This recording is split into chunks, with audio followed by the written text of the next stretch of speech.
Assalamualaikum warahmatullahi wabarakatuh. Selamat pagi, salam sejahtera untuk kita semua.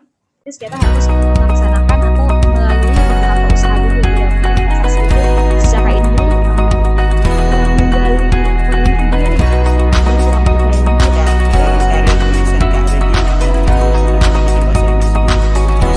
Saya kepada Kak Mulyana Kalentobi yang telah menyampaikan materi yang luar biasa menakjubkan.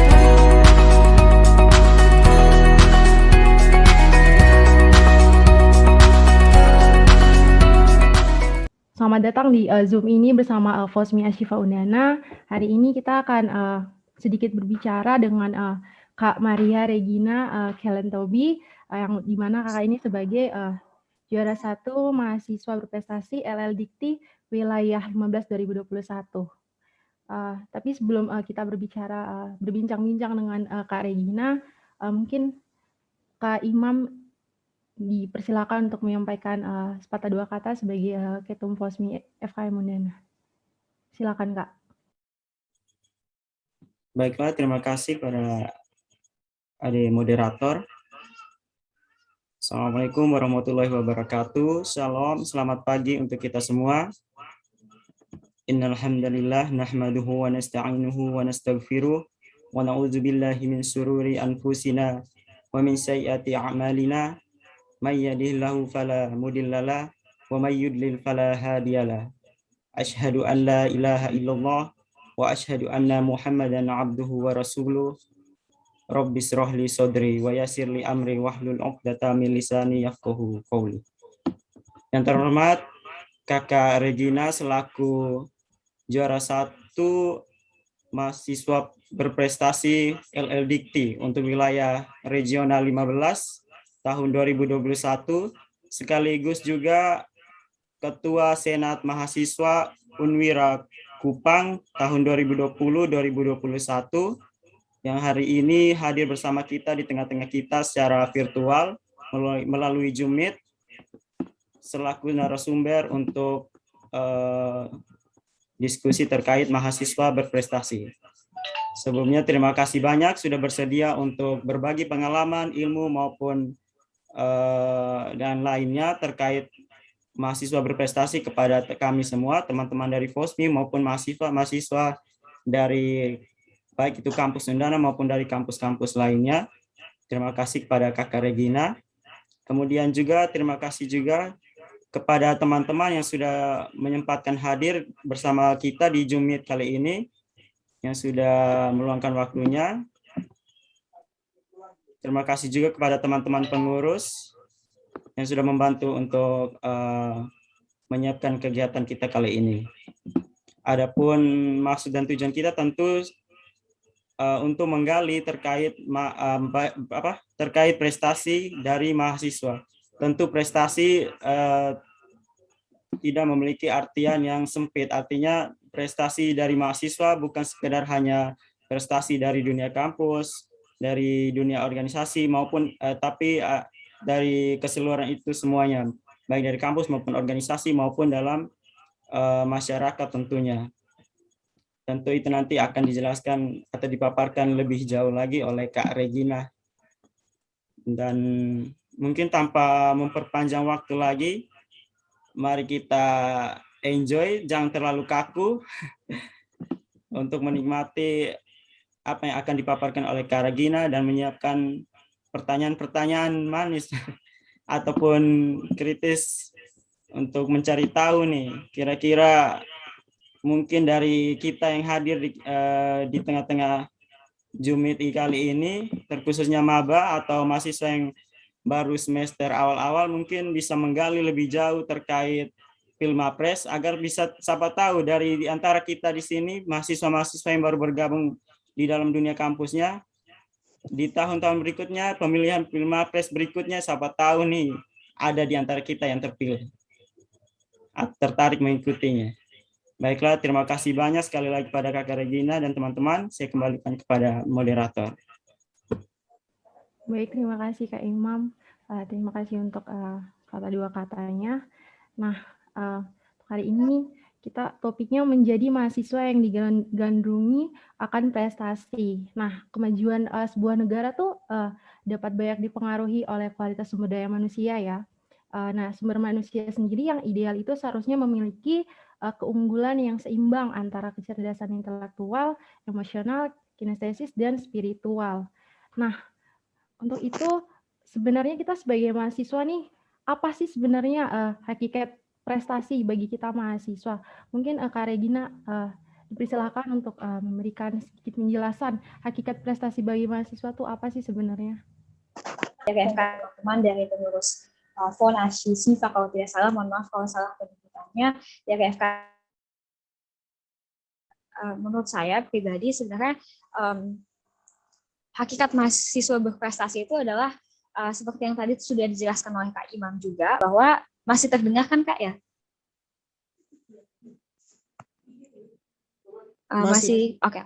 Jadi prestasi itu tidak bisa didefinisikan secara sempit. Sama halnya dengan karir atau sukses, teman-teman pasti punya definisi pribadi mengenai prestasi teman-teman itu maunya dalam bentuk seperti apa atau dalam format seperti apa. Tetapi kalau misalkan secara general, berarti mahasiswa yang berprestasi itu adalah mahasiswa yang bisa melakukan sebuah hal yang sukses dengan berdasarkan 3 komponen. Jadi ada dasar pendasarannya itu. Jadi yang pertama itu adalah usaha atau efforts. Jadi ketika kita mau berprestasi, otomatis kita harus melaksanakan atau melalui beberapa usaha dulu. Tidak mungkin prestasi itu secara instan datang kepada kita. Lalu yang kedua ada yang namanya motivasi. Otomatis ketika kita mau berprestasi, akan ada dorongan-dorongan atau motivasi dari baik dari dalam diri kita maupun dari luar. Lalu yang terakhir itu adalah kemampuan. Jadi sebelum kita berprestasi, otomatis kita juga sudah harus sadar bahwa sebenarnya kita apa sih kemampuan kita atau di bidang mana sih kita mau berprestasi. Jadi ketiga hal tersebut memang sudah wajib teman-teman ketahui dan ada dalam diri teman-teman sebelum teman-teman menjadi mahasiswa yang berprestasi. Ya mungkin seperti itu Kak Isyan. Terima kasih Regina. Iya memang kadang kita mahasiswa sendiri kurang menggali potensi diri, kadang kurang percaya diri, kadang masih malu untuk menunjukkan apa sih sebenarnya yang kita punya gitu. Oh ini mohon maaf Kak, saya kelupaan sedikit untuk membacakan CV dari Kak Regina. Mohon maaf, saya terlalu bersemangat sehingga lupa untuk membacakan sedikit CV dari Kak Regina. Kak Regina sendiri ini nama lengkapnya Maria Regina Kelentobi, biasa disapa Regina. Lahir di Kupang tanggal 22 Mei tahun 1999 dan hobinya traveling. Benar ya, Kak?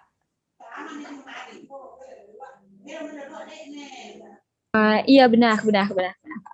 Dan untuk jenjang pendidikannya sendiri, mungkin ada nih yang satu alumni nih sama Kak Regina nih di TK Santa Familia Sikumana, SD-nya SD Impres Liliba, SMP di SMP Negeri 11 Kota Kupang, SMA-nya SMA Negeri 3 Kupang. Dan sekarang menempuh jenjang pendidikan S1 di Universitas Katolik Widya Mandira, Prodi Pendidikan Bahasa Inggris. Nah, buat yang belum tahu nih satu fakta menarik tentang Kak Regina, ini Kak Regina pas SMA pernah mengikuti pertukaran pelajar ke Amerika, di mana di Sitka High School, Sitka, Alaska. Benar ya, Kak? Iya benar Kak. Jadi pada saat saya SMA ada program yang ditawarkan oleh Bina Antar Budaya bekerjasama dengan US Department of State, dan di situ saya mendapatkan kesempatan untuk belajar selama 1 tahun di US, tetapi dengan konsekuensi saya harus SMA selama 4 tahun. Jadi ketika saya pulang dari US, saya lanjut lagi kelas 3. Makanya mungkin ini ada salah satu teman seangkatan saya dulu pas SMA di sini, Kak Cici Gagi, tapi akhirnya Kak Cici sekarang semester 8 dan saya masih semester 6. Seperti itu. Terima kasih. Ya, soalnya saya lihat Kak Regina tidak asing, karena pas itu Kak Regina pas pertukaran pelajar, saya juga sudah menjadi siswa di SMA Negeri 3 Kupang sebagai adik kelasnya. Jadi baik, selanjutnya Kak nih mungkin yang mungkin saya tahu tentang Pilmapres nih ya Kak. Tentang Mapres sendiri, yang kita tahu sendiri, Mapres itu mahasiswa paket komplit, yang dimana tidak hanya IPK-nya yang wow, tapi juga memiliki banyak prestasi di berbagai bidang selama perkuliahan gitu. Tapi mungkin kakak nih sendiri, menurut kakak sendiri, Pilmapres itu sebenarnya apa sih? Mungkin bisa dijelaskan buat kita semua yang hadir di sini. Silakan Kak. Oke, aduh, mohon maaf. Jadi terima kasih. Jadi memang seperti yang tadi sudah dikatakan oleh Kak Isyani bahwa kebanyakan orang punya stereotype atau stigma bahwa ya mahasiswa berprestasi itu adalah mahasiswa paket komplit atau mahasiswa serba bisa. IPK-nya tinggi, akademiknya hebat, anak organisasi juga, dan mungkin anak yang kutu buku istilahnya, atau mungkin anak-anak yang antisosial karena dia berprestasi gitu. Jadi tapi kalau dari saya sendiri, sebenarnya mahasiswa berprestasi itu adalah mahasiswa yang sebenarnya walaupun dia berprestasi dalam artian dia berhasil dalam bidang akademik dan maupun non akademik, tapi bagaimana dia juga bisa mempertahankan hubungan sosialnya dengan orang lain gitu. Jadi menjadi mahasiswa berprestasi itu bukanlah alasan untuk mengeluarkan stigma bahwa oh kalau misalkan dia mawapres jadinya dia tidak bisa bergaul atau dia pasti kutu buku atau pasti dia tidak punya teman gitu. Jadi saya sendiri sebenarnya kalau boleh jujur, saya waktu itu tujuan saya jadi mahasiswa berprestasi dalam definisi saya adalah saya yang bisa mempertahankan IPK saya dari semester 1 sampai semester 8 nanti di 3,8. Memang sudah berhasil saya lakukan sampai semester 7 sekarang, sampai semester 6 kemarin, tetapi seiring berjalannya waktu, tujuan-tujuan itu berkembang gitu, karena saya merasa bahwa berprestasi itu tidak sesimpel kita mempunyai IPK yang bagus. Tapi kalau misalkan kita bisa lebih berkontribusi untuk kampus, mungkin hal itu akan jadi lebih baik. Oleh sebab itu akhirnya saya masuklah ke dalam organisasi. Ternyata di dalam organisasi justru saya mendapat banyak insight-insight positif yang akhirnya secara tidak langsung membantu saya untuk menjadi mahasiswa yang lebih berprestasi lagi. Jadi kebanyakan jadi sebenarnya informasi tentang Pilmapres ini sendiri juga saya dapatkan setelah saya join ke dalam organisasi. Jadi mahasiswa berprestasi itu tidak selamanya mahasiswa yang istilahnya kutu buku atau tidak bergaul dan lain sebagainya. Tapi justru sekarang kalau bisa dilihat mahasiswa berprestasi itu bukan mahasiswa yang kemana-mana pegang banyak buku atau kemana-mana selalu dengan kacamata dan tas yang besar. Justru sekarang sudah lebih fleksibel gitu bahwa semua orang bisa berprestasi dengan preferensi atau kriterianya masing-masing tergantung bagaimana teman-teman menyikapi kemampuan serta talenta yang teman-teman punya dan mengalokasikan atau menyalurkannya ke wadah yang baik sehingga menjadi sebuah prestasi. Jadi kalau dari saya sendiri mahasiswa berprestasi itu yes, ia paket komplit tapi ditambah dengan mahasiswa yang bisa bersosialisasi dan berkomunikasi dengan baik. Jadi tidak hanya sekedar pintar belajar, pintar di bidang akademik, tapi juga pintar di bidang-bidang lainnya. Seperti itu mungkin. Ya baik, semoga apa yang disampaikan Kak Regina ini mengubah pola pikir kita tentang bagaimana bisa berprestasi itu tidak hanya saja pada pencapaian IPK yang cukup tinggi, tapi juga di mana kita bisa mengimbangi waktu belajar kita dengan berorganisasi ataupun mencari relasi-relasi di luar selain di kampus ataupun di organisasi di dalam kampus ataupun di luar kampus. Nah Kak, apa sih kiat-kiat nih menjadi seorang mapres menurut kakak nih? Mungkin kakak bisa berbagi pengalaman bagaimana kakak dalam proses menjadi mahasiswa berprestasi. Oke.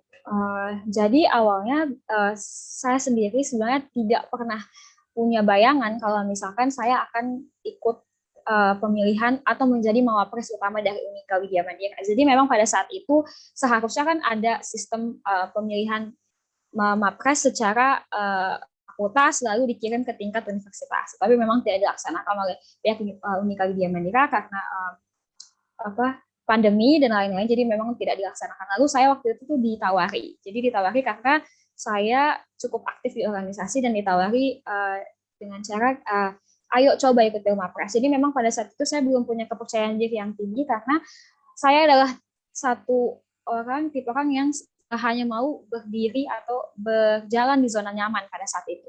Lalu setelah itu saya akhirnya ditawari dan mencoba dan puji Tuhan ternyata sekarang mendapat label atau mendapat julukan sebagai Mawapres utama di LLDT 2015. Jadi hal yang pertama yang saya lakukan pada saat itu adalah time management.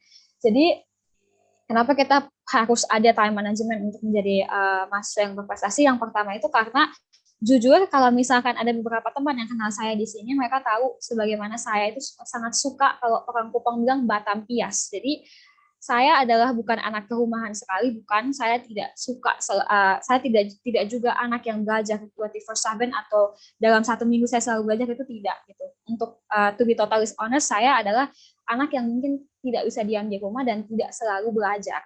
Jadi memang setelah itu ditawari dengan Delma Press dan kemarin juga sempat mengikuti NDC dan juga mendapat juara 1 di LLDT 2015, saya akhirnya belajar bahwa saya membutuhkan time management yang lebih baik untuk menjadi mahasiswa yang berprestasi. Jadi saya dapat mengatur waktu saya untuk bergaul dengan teman-teman, waktu saya untuk mendalami isu-isu yang memang diperbincangkan dalam Delma Press. Jadi dalam proses pemilihan mahasiswa berprestasi nasional itu, kita akan diminta untuk membuat gagasan kreatif dalam menanggapi isu-isu yang ada di dalam Sustainable Development Goals. Jadi ada 17 isu yang perlu kita tanggapi, kita bebas memilih. Jadi pada saat itu saya memilih isu pendidikan yang berkualitas dengan tujuan pembelajaran bahasa Inggris di daerah perbatasan dengan menggunakan situated learning approach. Jadi akhirnya dari situ saya juga belajar bahwa membaca itu juga sangat penting, mendalami hal-hal yang tidak pernah saya sukai sebelumnya itu juga sangat penting,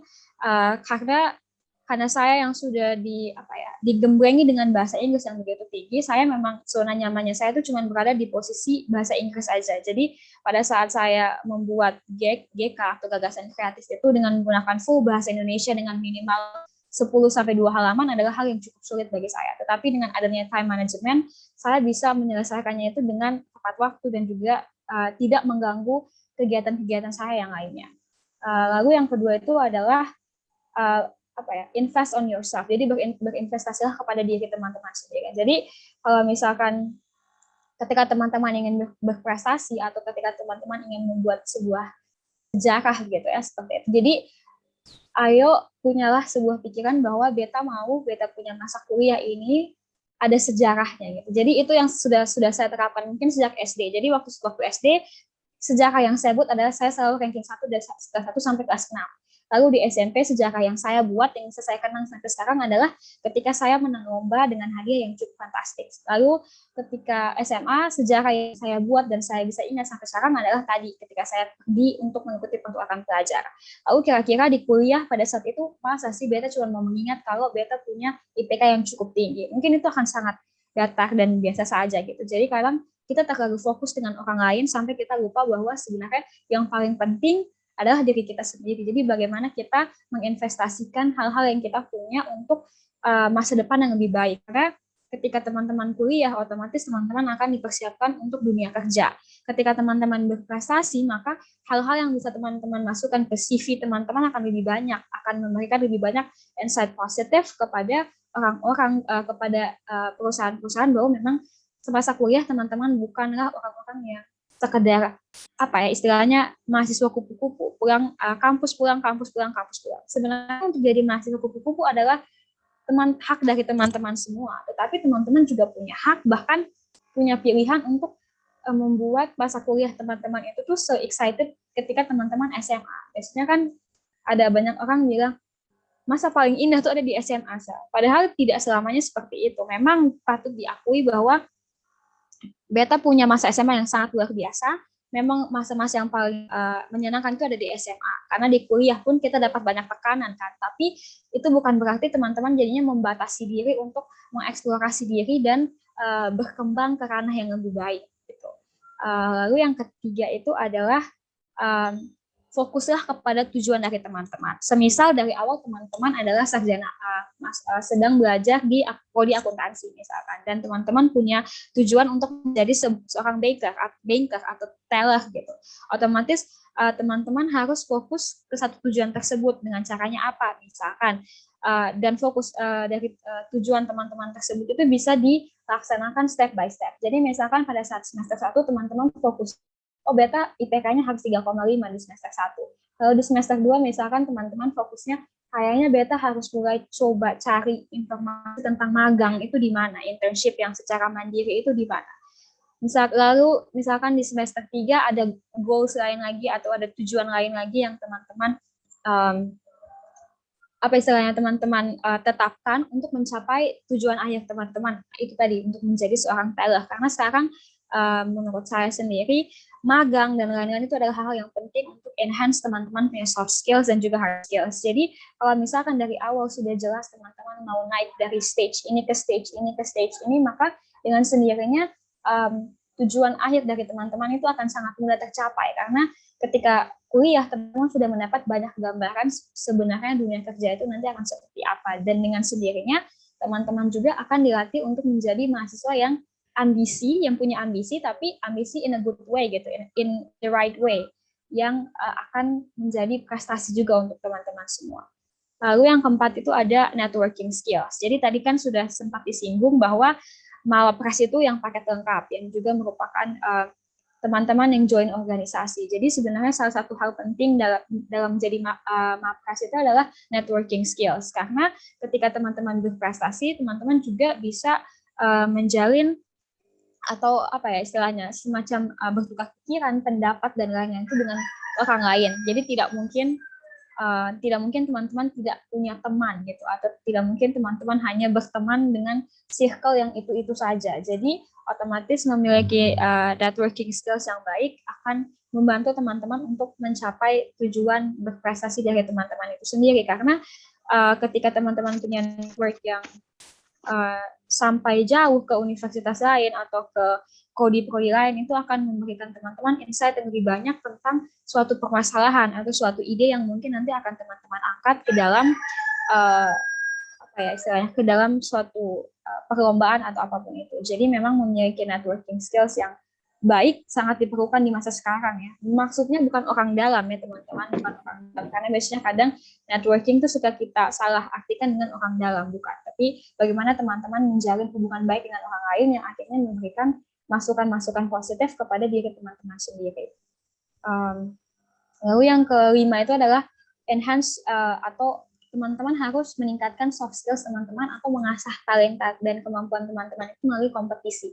Semisal teman-teman suka pidato, atau semisal teman-teman suka berdebat kayak saya gitu misalkan, tetapi ya teman-teman hanya sekedar berdebat mungkin lewat sosial media atau mungkin lewat status WhatsApp, saling sindir dan lain-lain gitu dan sebagainya. Kenapa tidak talenta-talenta yang teman-teman punya, teman-teman alokasikan ke tempat yang sebaiknya, tempat yang sesungguhnya, wadah yang lebih baik.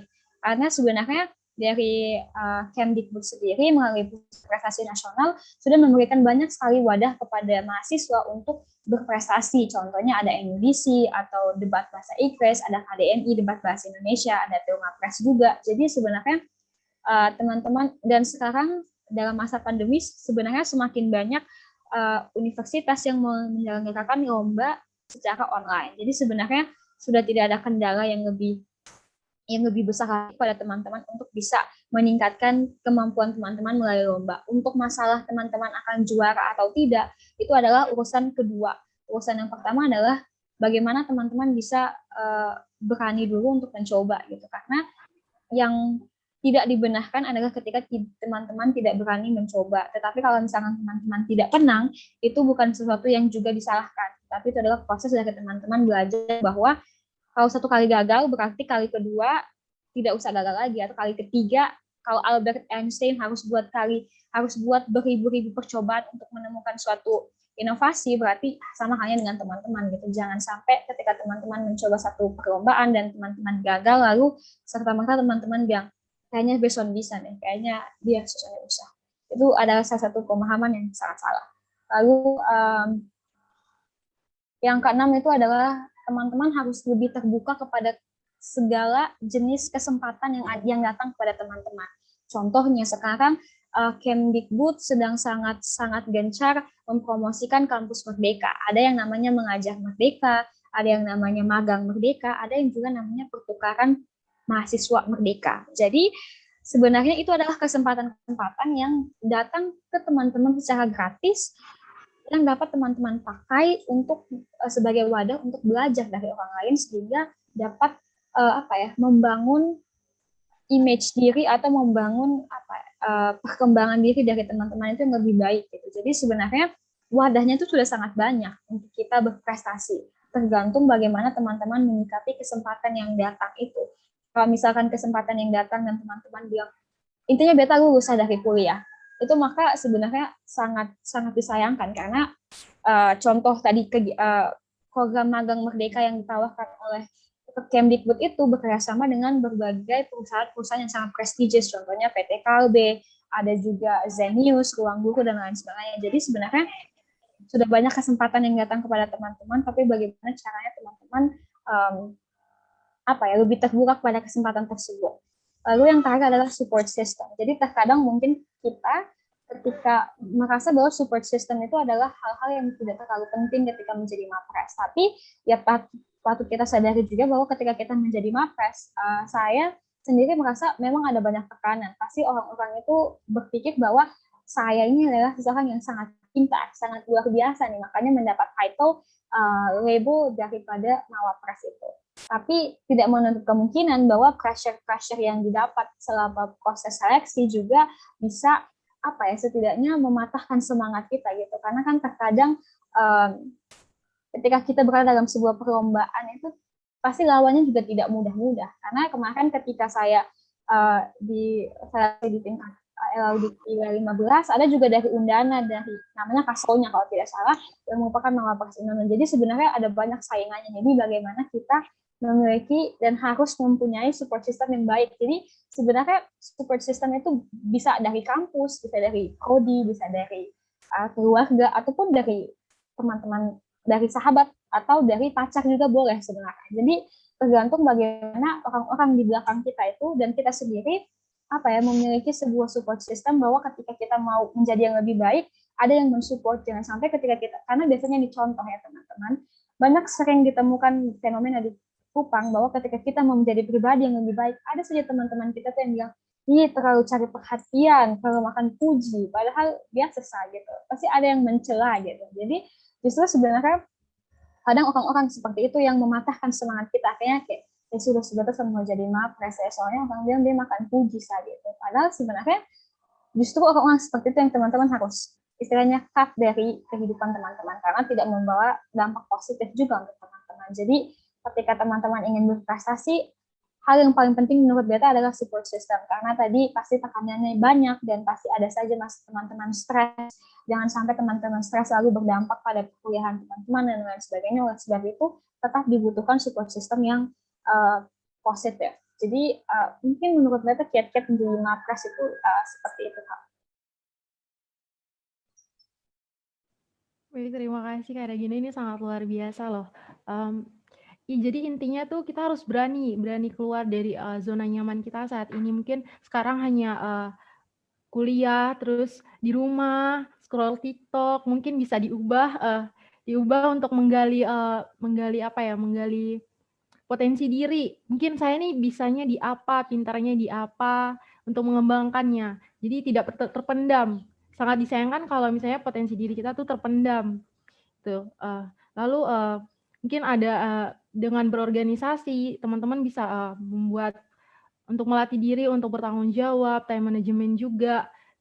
Jadi bisa untuk supaya nanti itu ada cerita setelah kita lulus, itu ada cerita dulu tuh saya kuliah seperti ini, dan juga kita lulusnya tidak hanya dengan IPK yang penting saya lulus, tapi saya lulus dengan digandrungi oleh prestasi yang banyak. Mungkin gitu ya Kak Regina. Iya, jadi sebenarnya yang mau saya coba sampaikan kepada teman-teman adalah kuliah itu kan juga tidak selamanya tentang akademik ya, tetap harus bersosialisasi dan lain-lain. Tapi bagaimana teman-teman semua dengan kemampuan akademik yang teman-teman punya atau talenta yang teman-teman punya membuat sebuah history atau membuat sejarah lah untuk teman-teman sendiri, untuk nanti kalau ketika teman-teman sudah besar, dulu beta kuliah, ternyata beta tuh sangat positif, ternyata beta tuh melakukan banyak hal yang baik untuk beta sendiri sekarang. Jadi seperti beta punya moto yang kemarin diminta, jadi moto hidup saya itu adalah kayak do something today yang membuat future self atau diri masa depan kami itu berterima kasih akan itu. Jadi ketika teman-teman melakukan sesuatu hal di masa kuliah yang akan dipersiapkan untuk teman-teman bekerja, buatlah sesuatu yang bermanfaat gitu. Karena sudah kuliah otomatis teman-teman sudah lebih dewasa, lebih pintar mencari informasi dan lain-lain. Jadi seharusnya masa-masa kuliah itu bisa dilakukan sebagai masa-masa istilahnya masa-masa produktif yang dimana akan membantu kita mempersiapkan diri untuk dunia yang lebih luas gitu.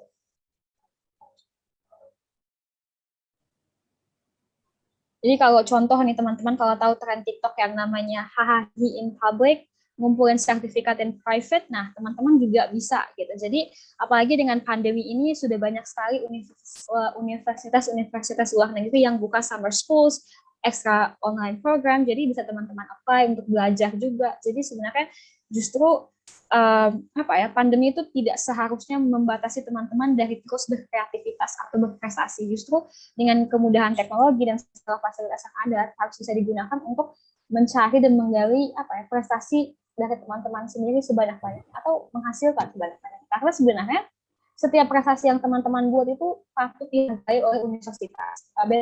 Saya sendiri kurang tahu bagaimana sistemnya di Undana, tapi kalau di Unika setiap mahasiswa yang membuat prestasi dan dilaporkan ke pihak kampus akan dihadiahi sejumlah nominal uang pada saat kita wisuda. Jadi sebenarnya itu juga jujur maksudnya siapa sih yang tidak suka uang ya. Jadi uang juga jumlah hadiah juga bisa dijadikan sebagai motivasi untuk teman-teman berprestasi. Itu mungkin motivasi yang kesekian gitu. Selain yang pertama adalah untuk mengekspresikan diri dan untuk menggali sebanyak-banyaknya pengalaman dan juga potensi diri teman-teman untuk perfect future self kalau dalam bahasa Inggris ini kayak gambarkan di masa depan teman-teman yang lebih baik, yang sempurna.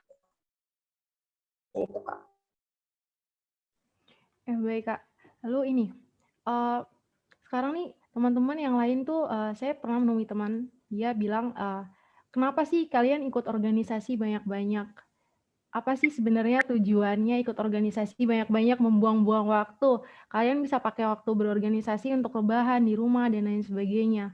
Padahal berorganisasi itu saya merasakan positif impact-nya dan mungkin Kakak bisa memberikan pencerahan nih buat teman-teman yang lain sebenarnya peran organisasi itu untuk diri kita sendiri itu apa gitu.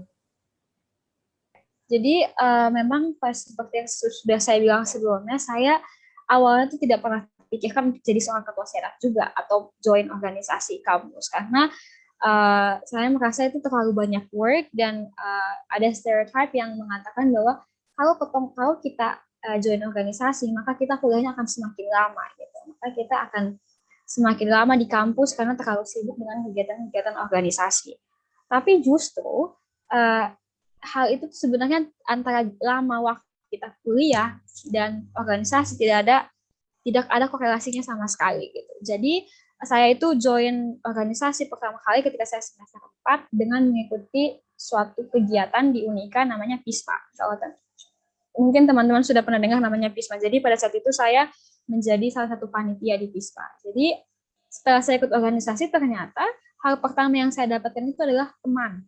Temannya itu ternyata sangat banyak, bervariasi dengan karakter yang berbeda-beda. Jadi dari situ akhirnya saya tidak hanya bergaul dengan teman-teman satu prodi, tetapi dengan teman-teman dari berbagai prodi yang dengan sendirinya menjadi teman bertukar pikiran, bertukar pendapat, dan juga berdebat kadang. Jadi tentunya tidak selamanya dalam kehidupan organisasi kita hanya akan dihadapkan dengan sebuah hal yang menyenangkan. Pasti akan ada juga hal-hal yang tidak menyenangkan yang mengharuskan kita berdebat atau berbeda pendapat dan lain sebagainya. Tetapi justru dari hal-hal tersebut, saya belajar bagaimana caranya dua skills yang menurut saya paling penting yang bisa mendasari untuk menjadi mawapres, yaitu problem solving dan critical thinking skills. Jadi ketika kita join organisasi, kita otomatis akan menghadapi berbagai masalah internal maupun eksternal. Nah, dari masalah-masalah tersebut, bagaimana kita bisa berpikir secara kritis melalui diskusi dan lain-lain untuk menyelesaikan masalah tersebut dengan sistem problem solving tadi. Jadi hal ini otomatis juga akan dibutuhkan oleh kita yang akan menjadi mapres atau yang mau menjadi mahasiswa berprestasi. Otomatis sekarang ketika teman-teman encounter atau menemukan banyak masalah dalam proses menjadi seseorang yang berprestasi, pasti teman-teman membutuhkan yang namanya critical thinking skills. Jadi bagaimana teman-teman berpikir secara kritis untuk menyikapi permasalahan tersebut. Semisal tadi ada teman-teman yang mengatakan bahwa buat apa sih lomba hanya menghabiskan waktu gitu. Nah, itu kan sebuah masalah ketika teman-teman mau berubah atau mau berprestasi tetapi tidak ada orang yang mendukung. Nah, bagaimana teman-teman dengan berbekal skills yang tadi sudah didapat dalam organisasi untuk teman-teman gunakan dalam memecahkan atau menyelesaikan masalah ini. Jadi itu adalah dua hal yang penting yang saya dapatkan ketika berorganisasi, yang juga berkontribusi secara aktif untuk menjadi seorang mawapres. Lalu yang kedua adalah apa ya istilahnya? Dalam organisasi itu kan otomatis ada UKM ya. Kalau misalkan saya kurang tahu tentang organisasi keagamaan, tapi semacam BEM atau Senat atau himpunan mahasiswa program studi dan lain-lain itu kan ada UKM atau unit kegiatan mahasiswa yang biasanya itu berhubungan langsung dengan teman-teman punya bakat dan minat. Jadi sebenarnya ketika teman-teman masuk ke dalam organisasi, teman-teman juga bisa secara aktif bergabung ke dalam UKM tersebut, sehingga bisa menjadi delegasi dari tiap-tiap prodi ketika ada perlombaan. Tapi memang karena pandemi mungkin kegiatan-kegiatan UKM itu kurang berjalan. Oleh sebab itu sebenarnya peran organisasi yang paling penting sekarang itu adalah bagaimana kita belajar untuk bertanggung jawab. Lalu bagaimana kita belajar untuk berpikir kritis dan menghargai orang lain, serta belajar untuk menyelesaikan suatu masalah dengan cara yang baik gitu, bukan dengan cara yang tidak diinginkan. Karena contohnya kemarin seleksi tahap pertama itu kita diminta untuk membuat gagasan kreatif, di mana kita harus mengangkat sebuah isu dan kita harus berpikir secara kritis bagaimana isu ini diselesaikan. Jadi pada saat itu saya mengangkat isu tentang pendidikan bahasa Inggris di daerah perbatasan, dan untuk berpikir kritis itu tidak mudah. Tetapi ketika saya punya juga teman-teman dari organisasi yang bisa saya ajak untuk bertukar pikiran, akhirnya saya mendapat pemahaman yang lebih baik tentang bagaimana saya akan menyelesaikan permasalahan yang saya garap tersebut. Lalu yang kedua tadi soal bertanggung jawab. Jadi untuk menjadi mapres otomatis kita juga tetap harus bertanggung jawab dengan label atau dengan julukan yang sudah kita dapati. Jadi tidak mungkin serta-merta langsung IPK-nya tiba-tiba turun atau langsung keluar dari organisasi atau langsung semena-mena saja karena sudah menjadi mapres. Jadi tetap harus bertanggung jawab dengan segala kegiatan atau segala sesuatu yang akan kita rencanakan dan kita buat, karena menjadi mapres ini akan menjadi sebuah sorotan sih, karena tadi seperti yang kita ketahui orang-orang lebih banyak menilai mapres itu sebagai mahasiswa paket lengkap. Jadi kalau misalkan kita membuat sesuatu tetapi tidak berpikir tentang konsekuensinya, maka hal itu akan disoroti gitu.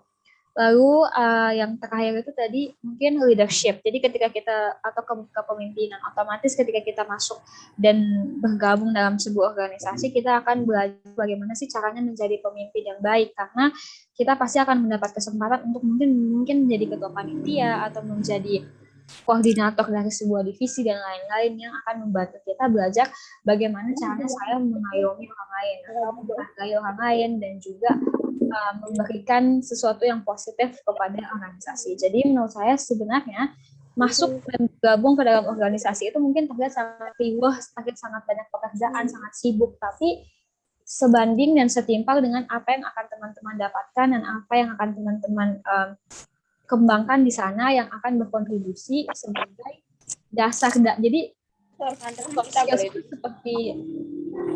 skills itu seperti apa ya? Dasar dalam diri teman-teman jadi masuk prestasi. Jadi harus punya dasar dulu yang kuat untuk ya percaya diri dan lain sebagainya, baru setelah itu bisa mengalokasikan hal tersebut ke dalam prestasi-prestasi yang teman-teman mau mau buat. Jadi kalau tidak mungkin ketika teman-teman belum mempunyai rasa percaya diri yang pas, teman-teman tabrak saja gitu, misalkan mau lomba pidato dan tabrak saja tidak boleh. Jadi kan otomatis ketika tadi mau lomba atau mau ikut kompetisi, semuanya itu harus dipersiapkan secara matang supaya hasil yang kita lakukan, yang kita dapat juga baik begitu. Jadi untuk apa ya, join organisasi itu akan lebih banyak memperkaya soft skills kita yang akan mendorong kita gitu dari dalam supaya oh ya lu bisa bikin ini kok, lu bisa menorehkan prestasi gitu, kurang lebih. Baik Kak, justru untuk di organisasi lah soft skill kita terbentuk sebenarnya. Untuk yang terakhir nih Kak, sebelum sesi tanya jawab, ini yang cukup penting dan sering ditanya-tanya sebenarnya peran kampus.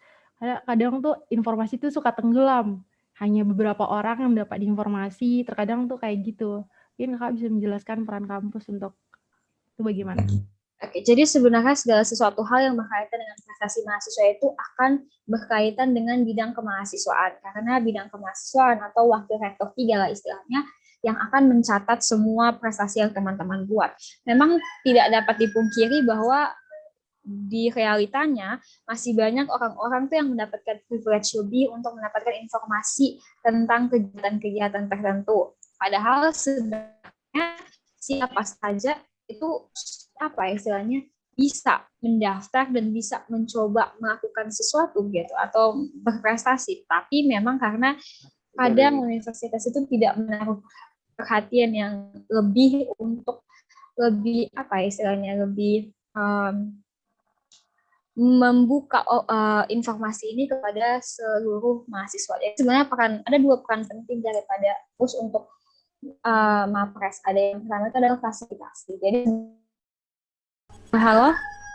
Siap, sudah terdengar Kak. Oh sudah, mohon maaf teman-teman, saya juga kurang tahu, padahal ini sudah pakai wifi, tapi ya mungkin jaringannya agak lagging. Jadi untuk lanjut, sebenarnya tadi peran penting dari universitas itu adalah memfasilitasi semua informasi yang masuk. Jadi sebenarnya mahasiswa juga punya hak, semisal teman-teman mendapatkan informasi dari luar, bahwa akan ada kegiatan ini, tetapi informasi tersebut tidak pernah sampai ke teman-teman. Jadi sebenarnya punya hak teman-teman bisa menyampaikan dulu melalui program studi, misalkan lalu akan ditanyakan ke pihak universitas. Karena biasanya untuk lomba-lomba seperti Pilpres ini akan ada surat resmi dari Puskesmas kepada kemahasiswaan.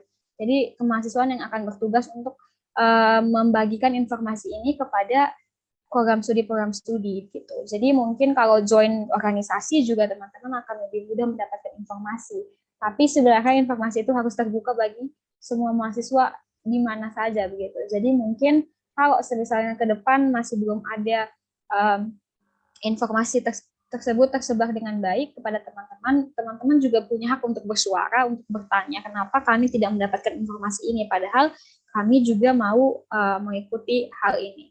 Jadi untuk menjawab pertanyaan dari Kak Imam tentang Pilmapres itu diadakan setahun sekali. Jadi kemarin tahun 2020 itu Pilmapres dan Pilmapres itu ada 2, Pilmapres sarjana dan diploma. Jadi untuk teman-teman yang kuliah di Politeknik, Politekkes, atau Politani, teman-teman bisa ikut Pilmapres yang diploma. Tapi untuk teman-teman yang mengambil S1, teman-teman bisa ikut Pilmapres sarjana. Jadi sekarang masih dalam tahap, jadi jadi ada 2 jenis Pilmapres. Jadi tidak hanya Pilmapres sarjana, tetapi juga ada Pilmapres diploma yang pemilihannya dilaksanakan setiap tahun. Gitu Kak.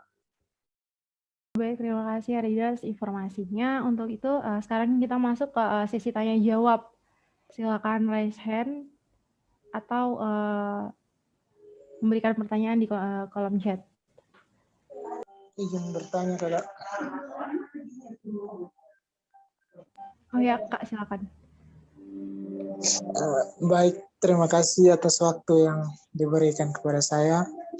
Saya mau bertanya secara langsung kepada Kak Regina selaku pemateri. Pertanyaan saya adalah sebagai mahasiswa prestasi, apa kontribusi Kakak terhadap mahasiswa-mahasiswa lain yang menganggap atau berpandangan soal berprestasi itu tidak penting, ataukah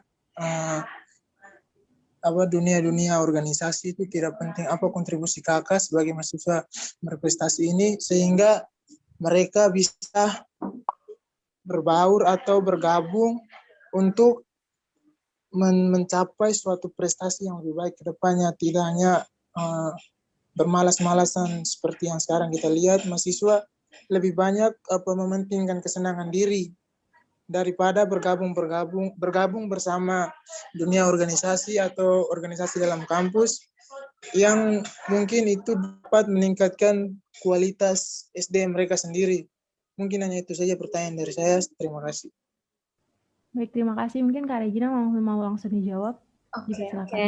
Terima kasih untuk Kakak Robinson yang sudah bertanya. Jadi kalau untuk bertanya kontribusi sampai sekarang mungkin karena saya baru jadi Mapres beberapa minggu yang lalu, memang secara short term memang belum ada. Tapi kalau misalkan untuk long term, selain sebagai Mapres dan juga sebagai Ketua Senat, saya sedang gencah-gencahnya open istilahnya kesempatan yang lebih banyak untuk teman-teman itu join ke dalam berbagai kegiatan kampus contohnya. Jadi memang untuk kalau di Unika sendiri sebenarnya sedang gencah-gencahnya melakukan sosialisasi tentang apa sih pentingnya menjadi mahasiswa yang tidak hanya kupu-kupu gitu. Jadi mungkin akan pertama-tama saya mulai dulu dari lingkungan prodi saya gitu. Jadi memang masih banyak orang-orang yang berpikir bahwa IPK itu tidak penting gitu. Padahal sebenarnya IPK itu adalah bentuk tanggung jawab dari kita terhadap ilmu yang sedang kita pelajari gitu. Jadi kalau misalkan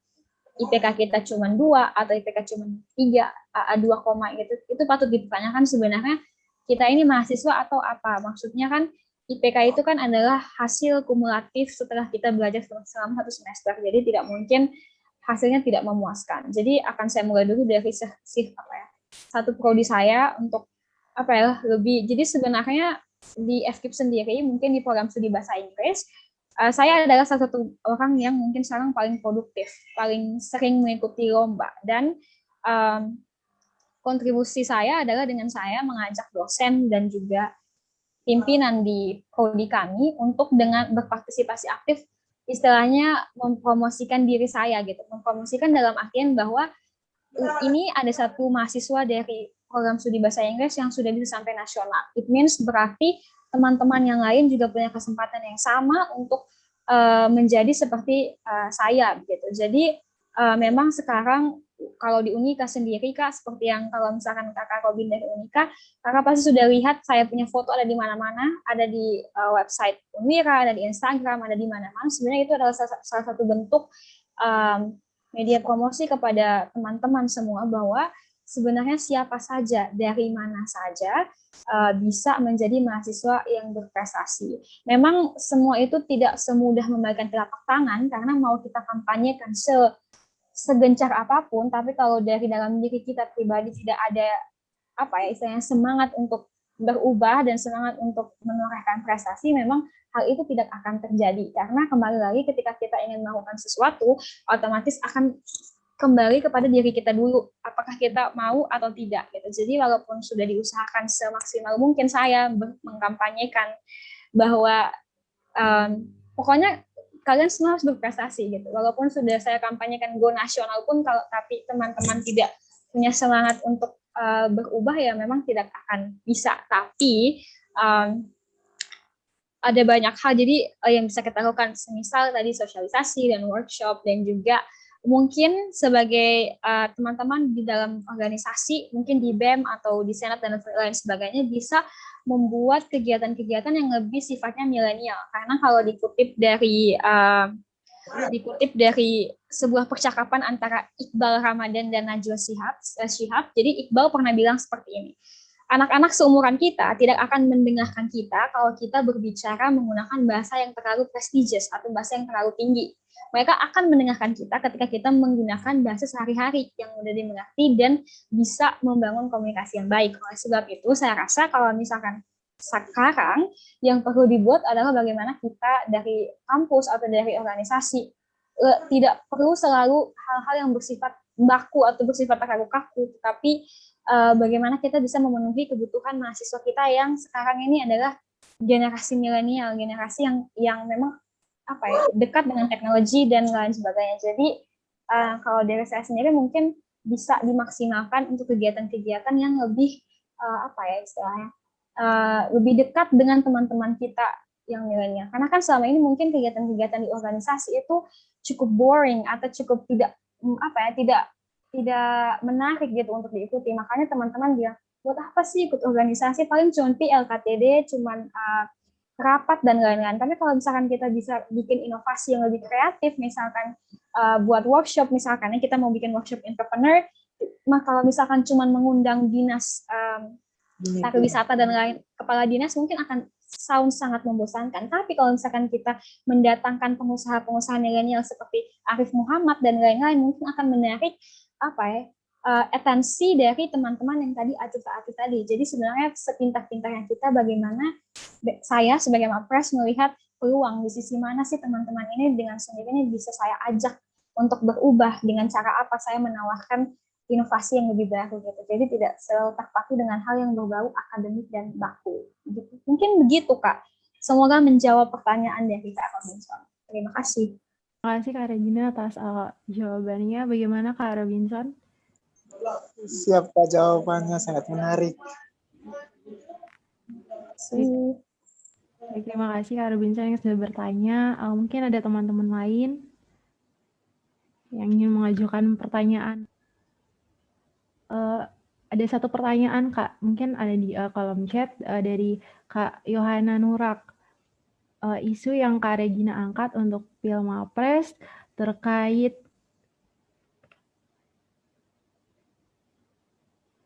pembelajaran bahasa Inggris pada anak-anak di perbatasan itu, apakah nanti ada kegiatan yang diimplementasikan demi menunjang pembelajaran bahasa Inggris tersebut? Terima kasih. Baik Kak, mungkin ingin ditanggapi. Baik, terima kasih untuk pertanyaan Kak Yohana. Jadi kunci utama dari setiap pembuatan gagasan kreatif itu adalah be unique atau menjadi unik dan menjadi sesuatu yang memang belum pernah dibuat sebelumnya. Jadi pada saat itu saya punya salah satu brainstorm teman-teman untuk brainstorming ideas. Jadi ada salah satu orang ini yang juga merupakan support system saya untuk selama saya ingin menorehkan prestasi. Jadi pada saat itu karena GK atau gagasan kreatif ini harus istilahnya sesuai dengan bidang pendidikan yang sedang kita tekuni. Jadi saya mengambillah proses pembelajaran bahasa Inggris. Mungkin yang paling gampang adalah ya sudah mengajar bahasa Inggris, tetapi dengan cara yang mana, dengan metode yang mana. Akhirnya isu yang saya angkat pada saat itu adalah untuk meminimalisir learning barriers atau kendala pembelajaran bahasa Inggris, saya pakai sistem situated learning approach, atau di mana kita memberikan kesempatan untuk teman-teman di perbatasan belajar bahasa Inggris secara langsung dengan mengikuti perkembangan zaman sekarang gitu. Jadi pada saat itu masalah yang paling utama adalah kurangnya guru bahasa Inggris dan juga fasilitas teknologi di daerah perbatasan. Oleh sebab itu kegiatan yang saya tawarkan pada saat itu adalah dengan situated learning approach ini, yang pertama itu adalah magang di tempat-tempat seperti jadi ini untuk anak SMA pada saat itu yang saya tawarkan. Jadi untuk belajar bahasa Inggris mereka bisa magang di tempat-tempat yang memang menggunakan bahasa Inggris. Memang mungkin agak sangat sulit dicari. Oleh sebab itu alternatifnya adalah siswa-siswa SMA itu bisa magang di berbagai tempat. Contohnya di dinas teknologi, saya tidak tahu nama dinasnya, pokoknya segala sesuatu yang berkaitan dengan teknologi itu Kominfo. Jadi di Kominfo, bisa magang di Kominfo, bisa magang di dinas pendidikan, dan juga bisa magang di berbagai instansi pemerintah yang di mana ketika mereka melakukan proses pembelajaran, proses magang, contohnya mengetik dan lain-lain, atau istilahnya membuat presentasi dan lain-lain, itu harus dilaksanakan dalam bahasa Inggris gitu. Jadi pembelajarannya itu tuh semacam lamanya itu 1 tahun. Jadi semester pertama mereka akan full belajar tentang bahasa Inggris, tentang mengoperasikan komputer dan lain sebagainya dalam bahasa Inggris. Nanti ketika mereka magang, pembelajaran yang mereka sudah dapatkan itu akan diterapkan. Jadi akan dilihat bagaimana proses atau progres dari awal yang sudah diterapkan itu apakah diterima dengan baik dan ketika diimplementasikan juga berjalan dengan baik. Kalau misalkan tidak, maka siswa-siswa tersebut akan dievaluasi lagi, akan diberikan pemahaman lebih. Jadi ketika mereka terbiasa dengan hal-hal tersebut, maka pembelajaran bahasa Inggrisnya akan lebih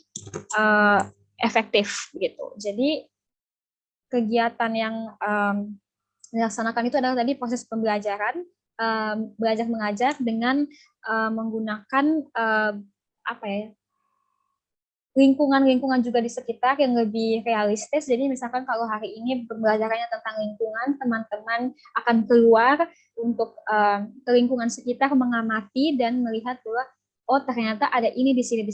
Jadi tapi waktu itu fokusnya adalah untuk dunia kerja karena mereka anak SMA. Jadi memang lebih banyak dan lebih difokuskan untuk pembelajaran di dalam kelas dengan sistem berbasis teknologi digital. Lalu setelah itu di semester 2 mereka akan magang di instansi-instansi pemerintah yang tidak juga mengganggu waktu mereka untuk belajar untuk UN, untuk lebih memahami nanti dunia kerja itu seperti apa dan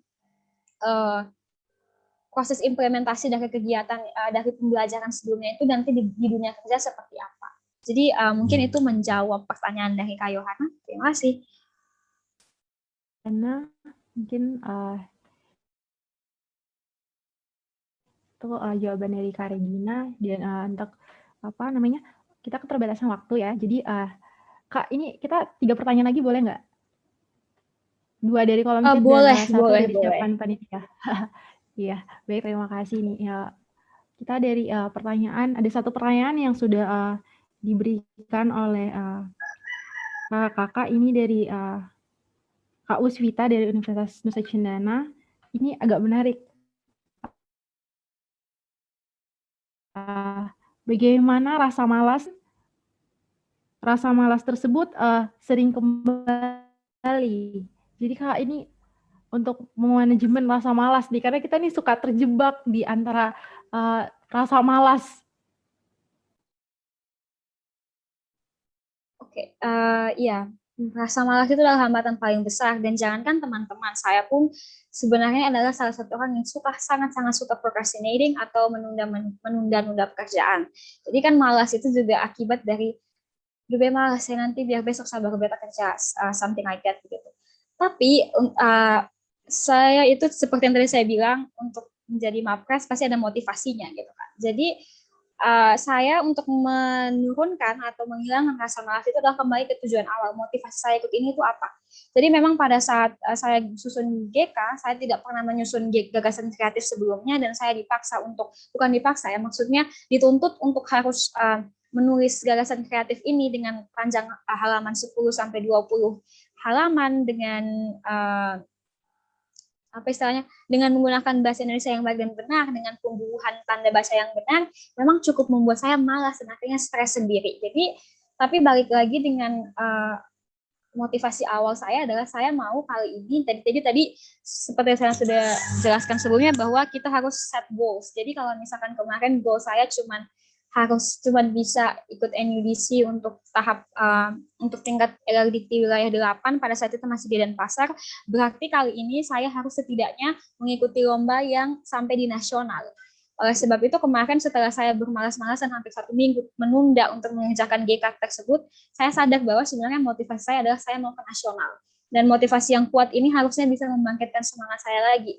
Lalu setelah itu saya mencari orang-orang yang memang bisa diajak berkomunikasi yang baik, yang bisa bertukar pikiran dan bisa berbagi pendapat, tapi tidak selamanya yang berbau akademik, tetapi yang sehari-hari juga bisa. Jadi dengan sendirinya saya semacam punya insight yang lebih, jadi akhirnya lebih punya semangat untuk melanjutkan gagasan kreatif saya kemarin. Jadi yang paling penting itu adalah bagaimana dari kita sendiri melihat sebenarnya saya ikut lomba ini motivasinya apa. Kalau misalnya suara saya bisa kedengarkan lagi, Kak?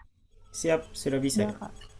Mohon maaf lagi untuk teman-teman, ini sesuatu yang tidak bisa saya kontrol juga. Jadi itu tadi, kembali lagi ke motivasi teman-teman dan tujuan teman-teman, bahkan misalkan hadiahnya juga bisa menjadi motivasi teman-teman untuk berprestasi dan mengurangi rasa malas daripada teman-teman semua. Mungkin kurang lebih seperti itu.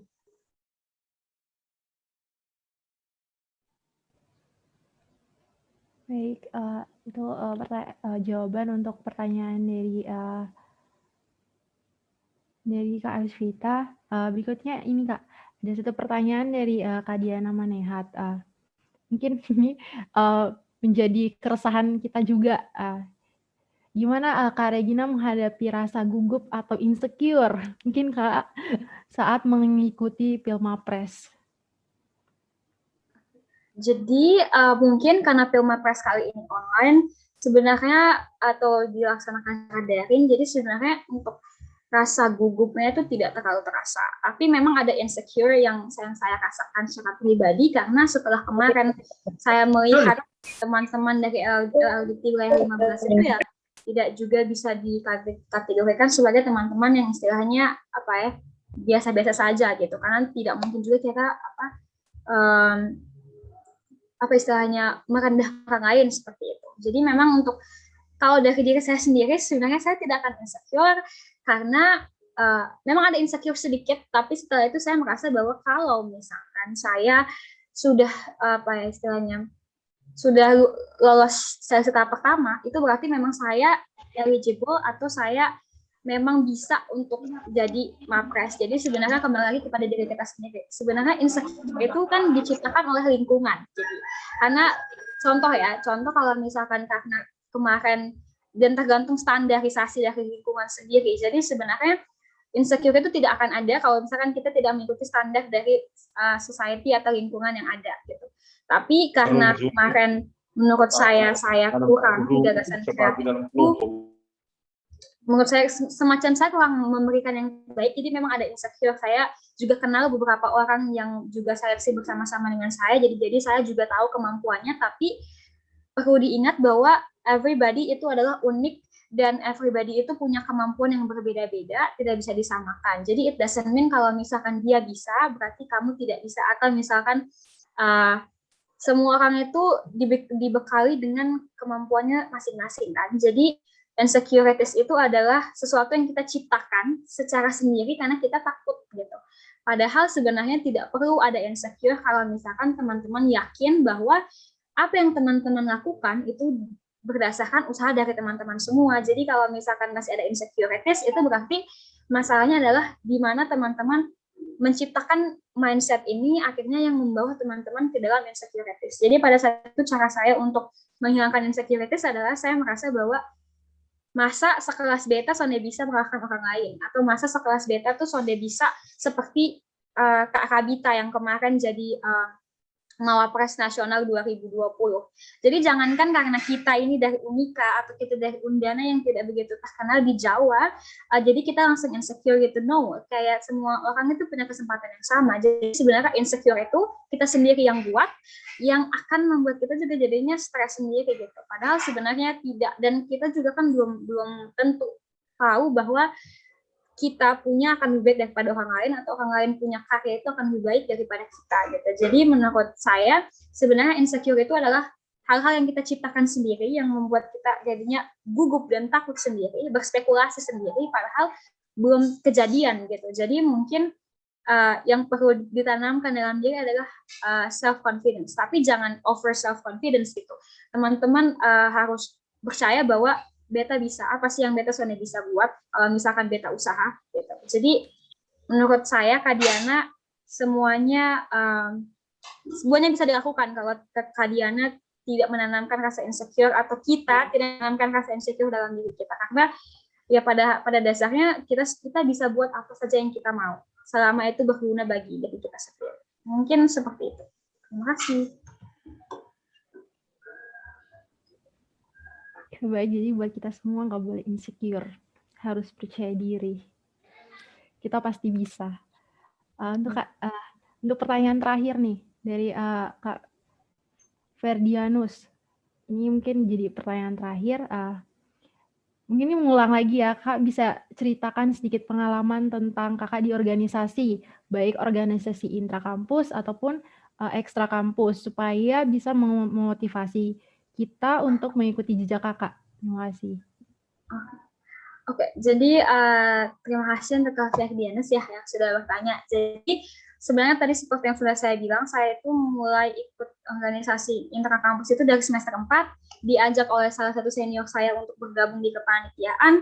Dari situ akhirnya saya punya banyak kenalan senior yang memang tidak bisa dipungkiri bahwa mereka adalah orang-orang yang hebat gitu, orang-orang yang memang punya cara berpikir yang lebih luas daripada saya. Jadi saya juga banyak belajar dari mereka.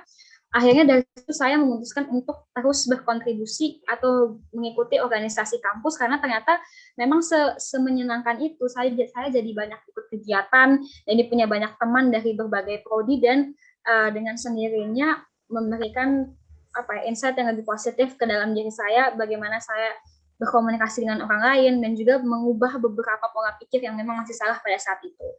Lalu di semester 5 kemarin saya akhirnya dipilih menjadi sekretaris himpunan program studi, dan sempat melakukan beberapa kegiatan yang memang agak sedikit baru untuk setingkat Unika. Jadi pada saat itu kami mengadakan Gesa Paris tapi secara virtual dengan live streaming dan lain-lain. Jadi memberikan inovasi yang lebih kepada teman-teman di Unika juga. Lalu setelah itu saya aktif juga di organisasi di waktu itu di MPM, atau kalau misalkan di Unana namanya BLM, Badan Medis ya, BLM intinya. Saya juga kurang paham gitu.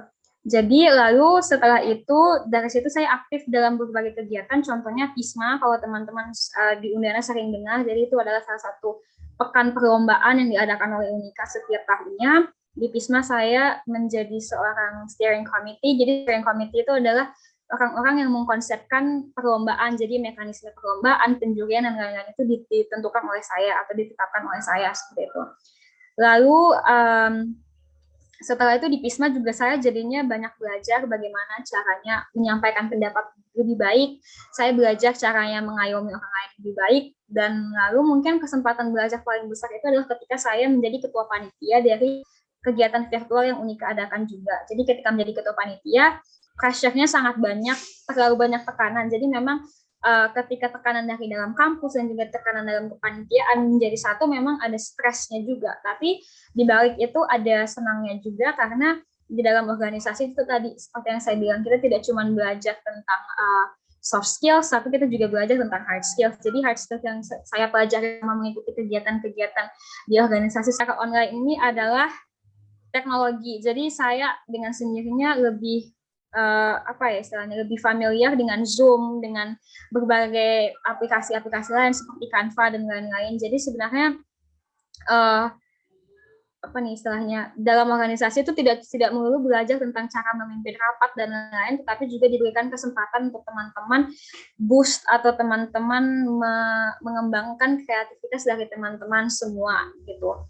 Lalu yang terakhir kemarin diberikan kesempatan untuk menjadi ketua senat, dipercayakan juga menjadi ketua senat Universitas Katolik Widya Mandira, ketua senat mahasiswa, yang merupakan tanggung jawab yang tidak mudah juga, tetapi saya merasa bahwa dengan tanggung jawab yang lebih besar, harusnya saya juga belajar lebih banyak dan lebih bisa memberikan hal-hal yang positif ke dalam diri saya untuk berkembang menjadi pribadi yang lebih baik. Jadi teman-teman, join organisasi itu adalah suatu hal yang sangat penting, bukan hanya sekedar kita jadi jadi orang-orang yang paling kelihatan di kampus atau di prodi, karena pasti kan kita yang paling sering bikin kegiatan dan kita yang akan jadi panitia, tapi beyond dan that. Jadi bagaimana kita menarik segala sisi positif dari orang lain yang bisa kita tanamkan juga untuk diri kita sendiri, untuk future self yang lebih baik. Jadi kalau dari saya, selagi ada kesempatan untuk ikut kegiatan organisasi atau masuk dan bergabung dalam organisasi, take it.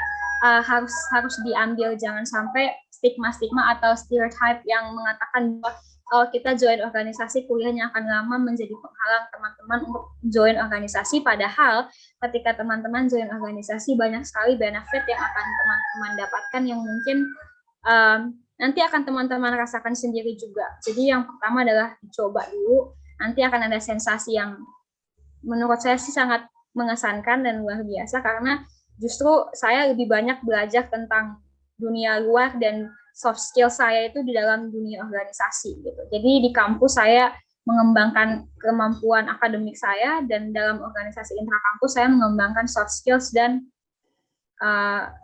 lebih familiar dengan dunia-dunia kerja dan dunia luar. Mungkin seperti itu. Semoga menjawab pertanyaan dari Kak Ferdianus. Terima kasih. Terima kasih untuk Kak Regina, untuk jawabannya untuk Kak Ferdianus. Ini pertanyaan terakhir kita udah di penghujung nih. Kita terlalu banyak di depan laptop nih, apalagi perkuliahan masih tetap daring. Mungkin ada yang ingin disampaikan oleh Kak Imam, selaku ketua dari FOSMI Ashifa FKM Undana. Baiklah, terima kasih kepada moderator. Sebenarnya sangat menarik dan sangat menggugah keinginan untuk terus-menerus mengikuti Jumit nih. Karena apa-apa materi tadi yang diberikan memang sangat bermanfaat dan juga memang sangat realistis dalam kehidupan perkampusan atau permahasiswaan. Jadi memang sangat dibutuhkan oleh kita semua, apalagi bagi mahasiswa-mahasiswa yang baru menginjak di semester-semester awal untuk terus berkiprah menunjang prestasinya. Jadi memang apa yang dikatakan oleh Kak Regina, saya sangat setuju bahwa memang prestasi yang diberikan, prestasi yang dicapai itu tidak semena-mena atau tidak hanya sebatas pada dunia kampus, ataupun bahkan tidak sebatas juga hanya di organisasi, namun semua harus berjalan seimbang dan prestasi juga dilihat dari kebermanfaatan kita untuk masyarakat gitu. Jadi buktinya juga bahwa kita lihat tadi dalam karya tulisan Kak Regina yang mengambil tentang pendidikan bahasa Inggris di masyarakat perbatasan, itu sebenarnya kalau kita lihat memang sepertinya memang menjadi acuan bagi panitia bahwa menjadi titik poin penting atau diutamakan bahwa apa-apa yang kita usahakan, kegiatan maupun orientasi kita untuk berkiprah di dalam dunia bermasyarakat adalah untuk kebermanfaatan masyarakat itu sendiri. Jadi tadi Kak Regina dalam tulisannya, dalam judulnya saja sudah berorientasi pada pendidikan, berfokus pada pendidikan masyarakat di daerah perbatasan. Jadi semoga ini menjadi acuan atau semangat bagi kita semua untuk terus bermanfaat bagi masyarakat, entah itu masyarakat sekitar di lingkungan rumah kita atau masyarakat di daerah kita dan lain sebagainya. Oh iya, kemudian saya juga ingin berterima kasih sebanyak-banyaknya kepada Kak Regina, Maria Regina Kelentobi, yang sudah meluangkan waktunya, kurang lebih sudah 1 jam lebih kita bersama di Jumit kali ini. Terima kasih sudah meluangkan segala waktu maupun energinya guna berbagi pengalaman dan ilmu bersama kami dan adik-adik semua. Terima kasih juga kepada teman-teman peserta yang sudah meluangkan waktunya untuk bersama-sama kita mengikuti Jumit kali ini. Sekali lagi terima kasih banyak nih Kak Regina. Sangat luar biasa. Memang kalau materi yang disampaikan dari memang orang yang berkiprah di dalamnya itu terasa beda ya. Kemudian oh iya, di sini ada Kak Vivi juga, Kak Vivi Ika Masrifah Muhammad. Saya perkenalkan mungkin sedikit beliau. Beliau merupakan mantan Ketum FOSMI Ashifa FKM Undana periode 2019-2020. Halo Kak Vivi, kalau berkenan mungkin bisa menyampaikan 1-2 kata nih Kak sebelum Kak Regina. Untuk teman-teman peserta lainnya mungkin dipersilahkan Kak.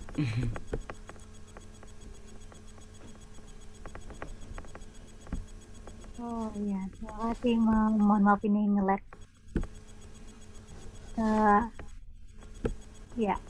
Ucapan terima kasih saya kepada Kak Maria Regina Kalentobi yang telah menyampaikan materi yang luar biasa. Meskipun telah melewati masa-masa itu, kita kayak jadi semangat lagi setelah mendengar apa yang Kak sampaikan. Terima kasih telah menjadi motivator kali ini untuk teman-teman semuanya. Semoga apa-apa yang disampaikan oleh Kak Regina tadi memang benar adanya. Kita tidak hanya bisa bermanfaat bagi diri kita sendiri, tapi manfaat terbesar kita adalah bagi orang lain. Nah itu Kak. Terima kasih banyak ya sudah meluangkan waktu. Terima kasih juga teman-teman telah menghadiri kegiatan ini. Nah, FOSMI sendiri merupakan organisasi seperti UKM tadi Pak, Kak, UKM kemahasiswaan, tapi khusus yang Muslim.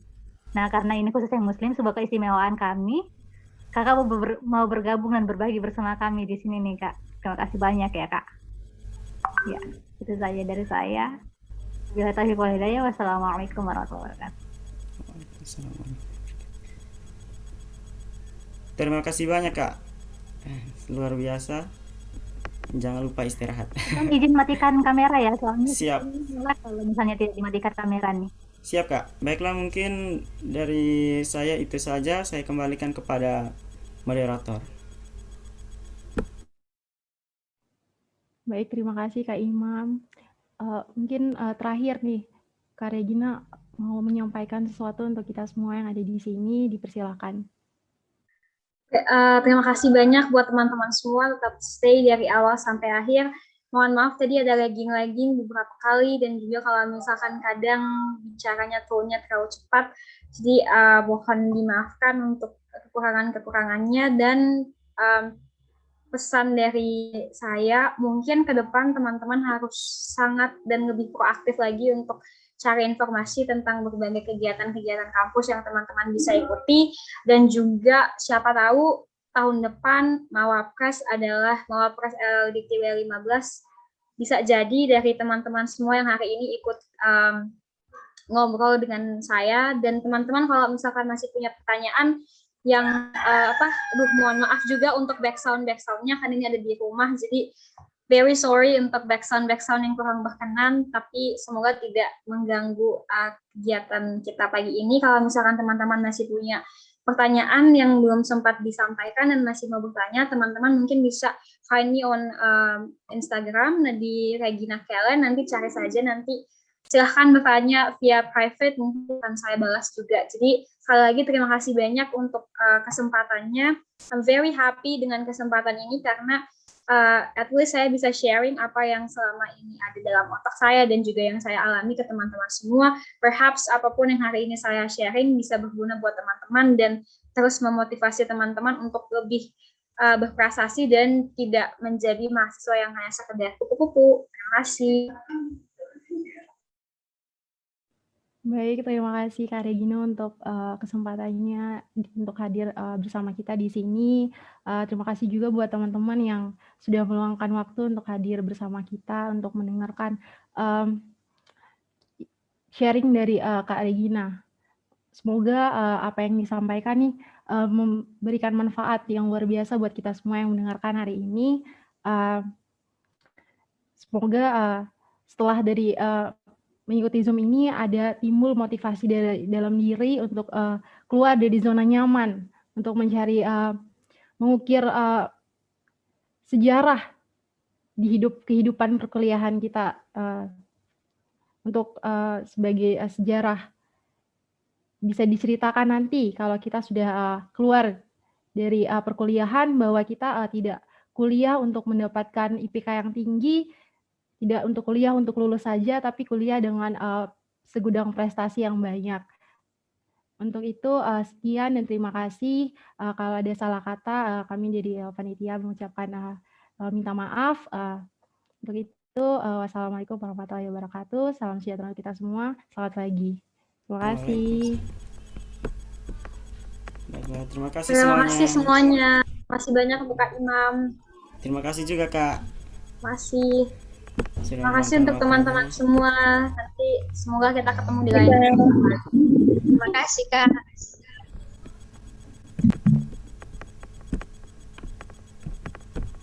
Baiklah teman-teman, saya izin untuk mengakhiri meeting kita kali ini. Sekali lagi terima kasih sebanyak-banyaknya. Semoga ilmunya dapat bermanfaat dan kita dapat terus berkiprah untuk prestasi-prestasi kita ke depannya, entah bagi kampus, organisasi maupun masyarakat. Wassalamualaikum warahmatullahi wabarakatuh. Salam sejahtera untuk kita semua.